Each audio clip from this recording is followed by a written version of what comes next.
So Saturday qualifying done here, Spa-Francorchamps. It's been wet all day. In fact, it's still raining now. We're inside, I think what's called the Jungle Bar or something. So it's by the steps here at Spa-Francorchamps. So all the teams nip up to the second paddock, come back down again. So if you see anyone behind, you know where they've come from. Interesting day. Obviously we knew Max Verstappen wasn't going to be on pole. His 10-place grid penalty for the engine, but he was quickest overall, very dominant performance. He drops back to 11th.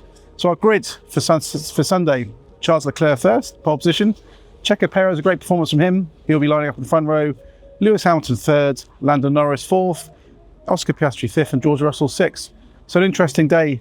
I'm joined by Jake Boxall-Legge here. Now, we've had many races now where McLaren have been the quickest car, most consistent car.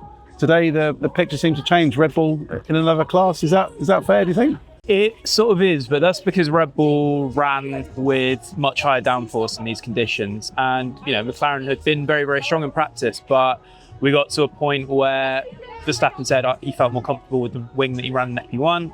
So that's why Red Bull gravitated towards this higher downforce setup, which obviously in rainy conditions is what you want. So that's why they got a 1 and 3 in qualifying. How that will play into the race, we don't quite know. McLaren has presumably gone all in on going with skinnier wings, less downforce. It's going to get a little bit more speed on the straights. But yeah, just set up today. That's what kind of really helped Red Bull and Max Verstappen being on fire absolutely as well. Yeah, it was a really quite a strange session, I thought, because there are times where you think a drivers are completely safe and they'd knock themselves up to P2, P3, and then everyone else be improving and shuffle down. Same story in Q3, that it looks like, it's been a great turnaround for Mercedes. They'd had a terrible Friday, losing 9 tenths on the straights. Overnight, their conclusion was that they'd take off the new floor they brought here just to go back to not what they thought was a better package, but a well-known package that they knew had been fast at Silverstone. So it took an unknown off the table. They seemed to got better, but then they slipped back. And I think the big surprise was Charles Leclerc. How did he end up second then? Well, he was surprised as well. And I think it's the case of, again, rain sort of being a little bit of an equaliser. And we know Ferrari struggled in the last few races with bouncing in high-speed corners. That's why they took that floor off at Silverstone. That's why they brought a new one here. And he did say that he did have a little bit of bouncing throughout the practice sessions, but you're running at lower speeds in wet qualifying, so there wasn't much of an issue there. But it was also a case of Ferrari being sort of boxing a little bit clever with its tyre strategy, making sure the drivers got their first runs on Q2 and Q3 on the used tyre, so they could kind of get their benchmarks in and then go out on the new tyre, and they already had their eye in, so to speak. The difficulty with that is Leclerc then said that there was more rain on his final run, so if he'd gone with the new tyre at the start of the session, actually, he wouldn't have probably got pole on merit, let's say. But it's certainly been a little bit closer to Verstappen in that regard. Yeah, Mercedes has been an interesting day. Last night, seemed a bit lost as to where that pace was. Went back to the previous floor. Car seemed a lot more consistent. I don't think it was the kind of a case of suddenly it was back being alive. Lewis Hamilton said even with the new floor that had some doubts, it wasn't going to be great. Today's progress was more about, he felt, about the weather, that it's a condition he excels in. And George Russell, I spoke to George in the pen, just said, what's the difference made? So it's nothing to do with the upgrade. It was just about a used, a well-known component. They understand where it's at.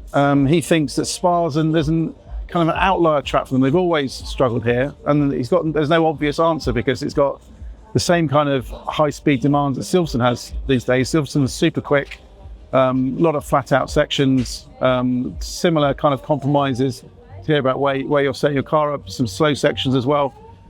They were probably the quickest, you could argue be the quickest car. Second quickest car at Silverstone, I think McLaren probably the quickest there. Here, well off the pace. There's a lot of digging to go through from there. I think the more interesting one, as we probably will reflect after tomorrow, is where McLaren are, because that car's been super quick everywhere. 1-2 in practice yesterday. Today they've gone for the lower setup, and they're not really sure, whether it's what the reality of their pace is. They think Verstappen's still favourite.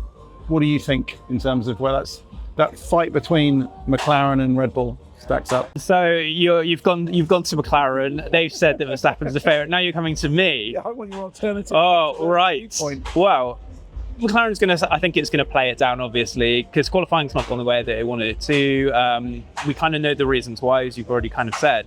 But tomorrow's a completely different ball game. We're going to have dry track, presumably. That high-speed performance is going to be a lot more vital. And it's also going to be a tyre preservation race as well. And that's something that McLaren's been getting a lot better at over the last few races.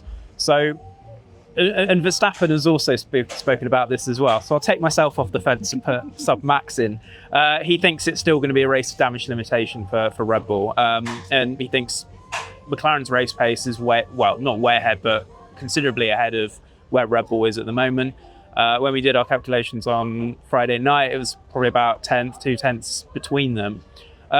So in theory, it's going to be relatively close. And even if they do match, however, the McLarens have the opportunity to go and get a good start, get themselves up the order. Verstappen's still got to do fighting through the traffic. So it's all going to be about strategy. Another thing that Red Bull's got, and it's whether it's in its favour or not, is only one set of hard tyres for the Grand Prix. McLaren has 2 sets of hard tyres. So is that a little bit more strategic latitude for McLaren, or is Red Bull going for the ultimate strategy? We'll have to find out tomorrow. What is one thing that perhaps has fallen under the radar a little bit today because of the weather is the track resurfacing. That there's been normally when you go to track and there's resurfacing, they resurface the whole circuit.